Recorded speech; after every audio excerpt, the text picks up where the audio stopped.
Voici encore catastrophe au Japon.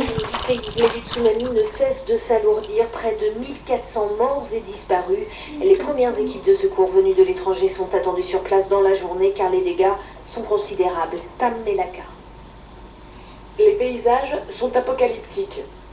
Au lendemain du séisme le plus important de son histoire, le Japon commence à mesurer l'étendue des dégâts. Le tsunami a laissé des villes entièrement inondées, dévastées. Là où l'eau s'est retirée, les voitures sont renversées, engluées dans un enchevêtrement de boue et de débris. Les vagues qui ont pénétré jusqu'à 5 km à l'intérieur des terres ont laissé des bateaux échouer, la coque en l'air.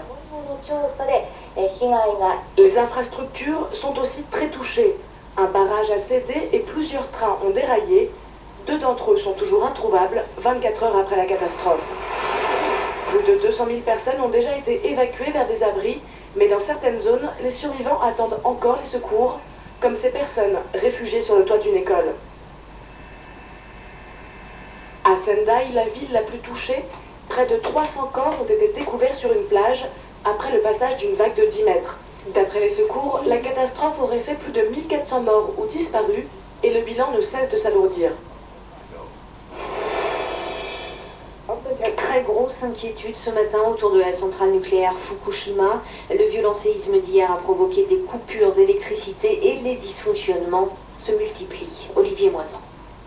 La situation à la centrale nucléaire de Fukushima numéro 1 toujours plus préoccupante. Une fusion pourrait être en cours dans l'un de ses réacteurs. À la suite de la coupure de courant provoquée par le séisme, le système de refroidissement du réacteur est paralysé. La pression a tellement augmenté à l'intérieur de celui-ci que les autorités ont dû relâcher de la vapeur radioactive. Résultat, la salle de contrôle de la centrale a enregistré ces dernières heures un taux de radioactivité 1000 fois supérieur à la normale. L'augmentation très grave de la radioactivité est due aux décisions qui ont été prises de relâcher la radioactivité dans l'environnement pour faire baisser la pression à l'intérieur du réacteur, ce qui veut très certainement dire qu'il y a fusion du cœur actuellement, et ça peut à ce moment-là aboutir à une explosion de l'enceinte de confinement et à ce moment-là à un scénario comparable à celui de Tchernobyl. On voit bien que la situation est quand même très certainement très grave dans cette centrale. Autour du réacteur, près de 3000 personnes ont dû être évacuées ou incitées à ne pas sortir de chez elles.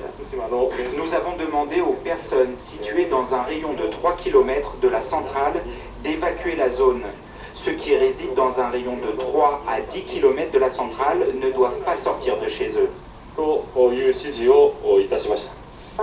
Sur les 55 réacteurs nucléaires en fonctionnement au Japon, pas moins de 11 ont été affectés par le séisme.